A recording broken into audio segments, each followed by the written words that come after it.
Hi, I'm back. So it's been a while, huh? It's been a while since I made a Marlins recap. I kind of made that video, but I'm thinking about taking it down because I made myself a complete fool, and deservedly so. I am a fool. Cause since then, since that Rocky series, right? The Marlins have been kicking butt. They've been kicking ass since that video. Sure, I mean, granted, they lost. Okay, you know what? Let us take down memory lane before I talk about today. A 1 minute top, right? As long as this thing loads. Okay, there we go. So since I made that video, which I'm probably gonna take down, which is that metaphorically resignation video. They lost the series against the Rays, and albeit some classic ones, which one of them resulted in an ejection game. Then they got into Pittsburgh, they lose that series there. Then they go to Washington, D.C., sweeping the Washington Nationals, go home, and then they lose 3-1 against the Phillies. It was not a good series. However, since then, the Marlins really turned the corner. They beat the Braves in the series, okay? The second game in that series, they lose 7-0. And then they won the third game. However, what we didn't know about the Marlins is that they've been really kicking ass since then on the road. So they go to the West Coast, and they were undefeated on the road. I'm not even joking. Undefeated on the road. They swept the Giants, and albeit one of them resulted in the bench clearing. And then the Diamondback series, which my heart goes to Ketel Marte, by the way. If you don't know the story, they were playing against the Chicago White Sox, and some dickhead of a White Sox fan said something about Ketel Marte's mother that passed away in 2017 car accident. That jerk off is banned from all ballparks, so thank goodness for him. But we go to Arizona, and we swept the Diamondbacks. What the hell? Am I in a different reality? Why is this? This is my thing, right? I feel like I'm a cursed object because when I watch, they suck. When I don't watch, they end up doing good. But then I'm like, you know what? Let me watch some of the games, see if that's actually true. That ended up not being true because they keep winning. They end up keep winning. So my joy is kind of somewhat back, but I'm kind of reluctant because what if bad things happen if I make a video? But yeah, they swept the Diamondbacks in Phoenix.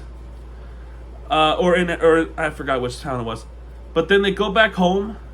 They win the series against the Twins. They probably should have swept the Twins. And then the first time since middle of June, they lost the series. And they lost the series against the Brewers at home. And the Brewers were starting to pick up what the Brewers team is, and they're just kicking ass. Then they have a 2-2 split series against the Reds, winning the series against the Baltimore Orioles, and I'm kind of upset because I was actually in Baltimore, before the Marlins even were in town. I was in Baltimore on July 10th when I did a little bit of a stadium chasing. I did. I was in Baltimore. And they won that series 2-1. In the third game, they really kicked ass. 11-1. And the Kyle Stowers home run hat trick. First of all, Kyle Stowers, oh my word, what a good player he's becoming, man. Then the All-Star break happened, and then the Royals series, they beat the series. They beat the Royals in that series 2-1, and Kyle Stowers does it again. The extra inning walk-off home run. I mean, he is just unbelievable. You can't win them all, though. And then San Diego comes to town, and we beat their series. Those were good pitching.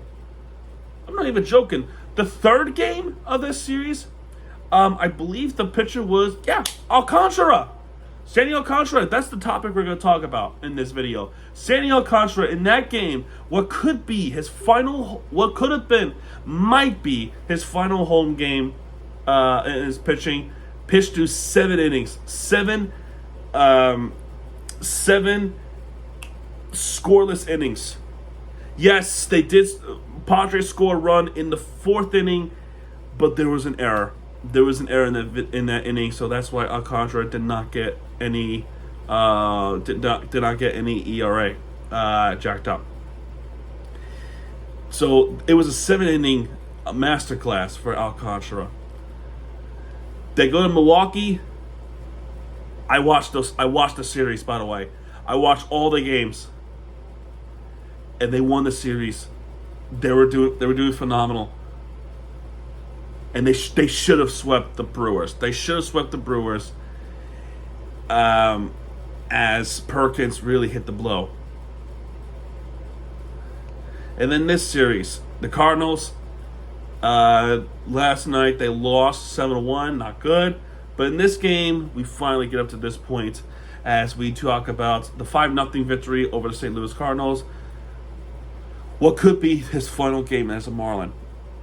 Fingers crossed. Personally, for me, I hope he doesn't get traded. I stand by what I said early in the season. In fact, I stand by what I said that he shouldn't be traded at all. I said this even before the season started. Alcantara should not be traded. And now with the way how the Marlins have been playing these past few weeks, maybe even a month, they're a few games out of a wild card spot, bro. Why not? I mean, why not? I mean, you really got to put business... here's my question. Do you really need to put business first over fan service? Really? I mean, we had this problem for decades now, and this is not going to be an exception here. I'm afraid so. But if this is truly it, if this is it for Sandy Alcantara, I would like to say this. Thank you for everything you've done for the Marlins and for the city. Thank you for everything, Sandy. It's been a real honor to have you on our team, and I hope by miracle you stay. I really hope by miracle you stay. There's still 48 hours left. There's still 2 days left of this situation with the trade deadline. So, if this is it, thank you for everything you've done, man. Thank you. And what a way to go out to do that against the team that he started with, against the Cardinals. We finally got to see Troy Johnston get called up. In his very first at bat, he gets a base hit to right. And we got to see Graham Pauley hit a home run. It was awesome. Otto Lopez hits a single that allows Cowers to score. I mean, Kyle Stowers with the double, an easy double for him. Alcantara got himself into trouble in the 5th inning. Bases loaded, 2 outs. Got him out with a strikeout. Pinch hitting for Troy Johnston is Dane Myers. They were actually roommates together. He hits one, and then Eric Wackerman hits one. Wackerman has got himself into a slump these past few days or so, but he got an RBI double of this one. And then X, in the same inning, hits a triple to right. A freaking triple to make it 5-0 Marlins. And they end up winning the game. They end up winning this game, and pretty gnarly too, because that game, I mean, looked at the temperature, even at nighttime, was close to 90 degrees. 90 degrees to start the game. It was, I mean, I know what it's like, because I actually went to a baseball game a few weeks ago when it was 90 degrees. I actually went to a Subway series, believe it or not, folks. It was 90 degrees. I got torched. Say this, I got absolutely torched. But then again, that was a day game. That was a day game. This is the night game, and it was still hot. The umpire had like a cramp in his neck, had to drink some fluids, and I think Liam Hicks also got a cramp too. And I hope one of the pitchers for the Cardinals, I think it was let me check real quick. I think it's John King. I hope King is okay. They're saying it could be a oblique injury, which that sucks. I couldn't imagine what that feels like. So hopefully King is okay, man. I really hope he's okay with what he's about to go through. And I guess one more thing is, thank you, Nick Fortes. Nick Fortes is gone off to Tampa Bay, and we got off one of the outfield prospects, more prospects. So they continue to build the farm system.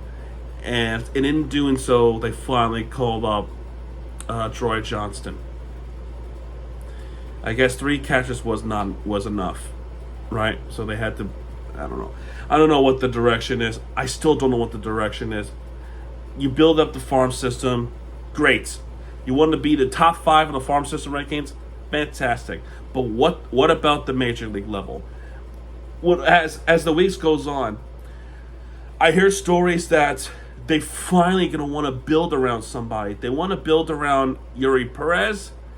I think another one is Kyle Stowers, in which you should now. And there's one more that I'm forgetting. There's one more. Oh, Augustine Ramirez. They want to build around those players. And to that I said, yes. But what does that mean for the rest of the team? Are they finally going to spend? The bigger question of all is, are they finally going to sign an extension to one of the players? That is an ultimate question, because it seems though as there is a risk that would happen when the years come up. He's still got this, and this is the thing with Kyle Stowers, right? He has a few years left of this contract. I think it's like 2028 or 29 or something like that. I forgot which year it was. And then you hit to operation period, and then what? His asking is going to be pretty darn high, and the question of and this is the $1 billion question: are the Marlins finally going to actually pay? Are they actually going to pay up? Are they actually going to spend money to keep the players like Kyle Stowers, like Augustine Ramirez, maybe even Yuri Perez? What about those questions? You know? Are they finally going to swallow the pride and spend money? Or are they going to trade them for more prospects in the future? Because that part, I'm still reluctant to believe that.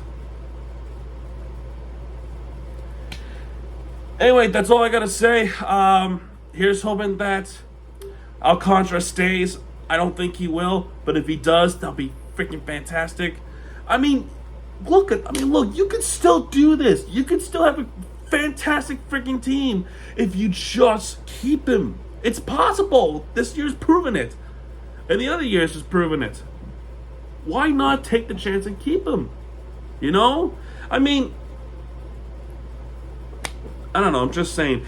But if you really are going to trade him, please, and this is the freaking big ask, do not fucking trade him to a division rival. Specifically, the Mets. Do not trade him to the Mets. That part still worries me, because he's been heavily linked with the Mets. You don't even trade him to the Phillies. Don't. If you're going to trade him, you want to trade him to a top 5 farm systems who are in need of starting pitching. Detroit Tigers is a perfect example of this. But then again, now we're talking Edward Cabrera. But that's a different video altogether. I think you should go check out Jeremiah Geiger, because he has full insights on everything. I shouldn't say full insights, but he knows ball. He knows Marlins ball more than I do. I think you should go listen to him if you want my honest opinion. But if it were up to me, keep Alcantara. Then you have some value with Edward Cabrera. You trade him to either the Cubs or the Tigers to bring back, Casey or something like that. But it's not up to me. You can only hope. But yeah, the Marlins win 5-0 over the Cardinals. Tomorrow, they look to win the series. And does this mean I'm fully back doing the Marlins recap? We'll see. We'll see after the trade deadline. How about that? We'll talk about it after the trade deadline. I feeling a lot better. Believe it or not. I should go because Victory Kitty's about to destroy my room. But all right, man, that's good to do for this one. Let me know your thoughts in the comments down below, and I will. Yeah, man, I'll see you guys next time. Good night.